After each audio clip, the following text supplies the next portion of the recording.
Hey all, there are many ways to resist would-be authoritarians, and one of them is certainly art. Here's some of mine.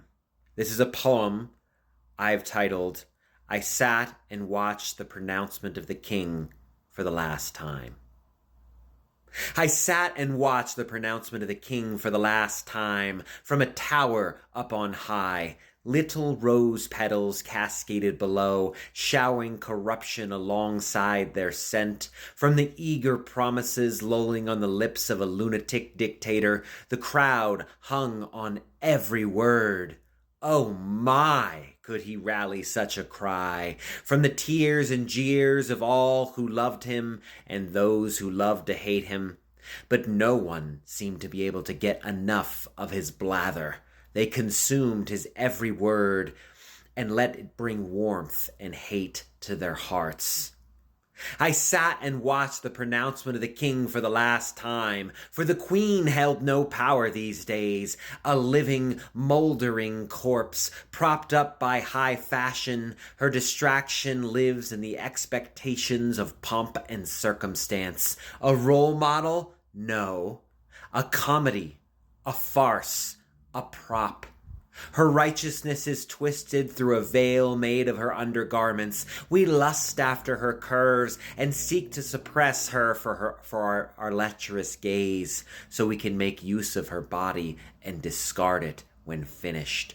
She's not expected to perform anymore, for her silence is more desirable.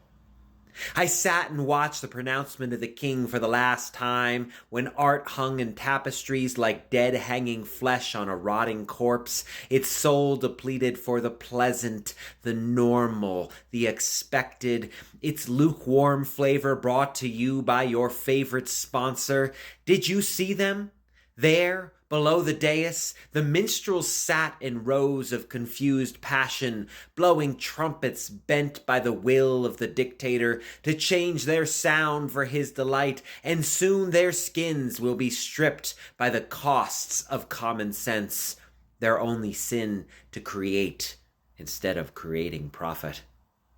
I sat and watched the pronouncement of the king for the last time, when horses were quartered to feed the starving in the street so that the poor could dine on the less desirable entrails and, quote, use the whole animal. Undercooked and underpaid, they gobble without napkins and nod in agreement when told no one wants to work anymore. All the while the dictator's allies swim in rivers of gold and blood, with naked slaves serving their whims, and women and children work in foreign lands to satisfy their superficiality. The lords and ladies dance until the decadents destroy all civility, and the enemy is exaggerated to hide their own extravagance. Squandering potential, they let others bet on a maybe as they cross borders for more empty promises. I sat and watched the pronouncement of the king for the last time, as the fires consumed forest faster than fracking could till the blood of the earth, and men sat tall in black armor on pale horses, blaring lights and sound in the spaces where hope is barren on the storeroom shelves, where those who protect water were doused and drenched until the last barriers crumbled and no decency was left. They will die thirsty, drenched in the water they needed, sucking water from cloth. They will taste the dyes as their eyes close one last time.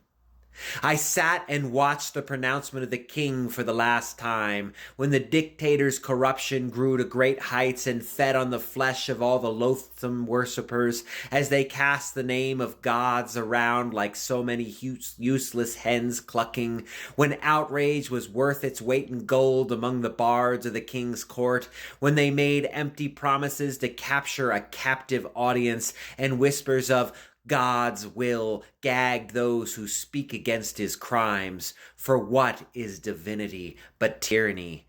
When they quacked about, quote, the secret, when change is promised at every step, if you just visualize harder. But theft was the only true golden rule. I sat and watched the pronouncement of the king for the last time, for the torches are already burning in the hands of those who see the truth, and the trumpet trumps his lies when blown from below, where the wisdom of crowds gathers in magnitude. And so I sat and watched the pronouncement of the king for the last time, for his end is at hand.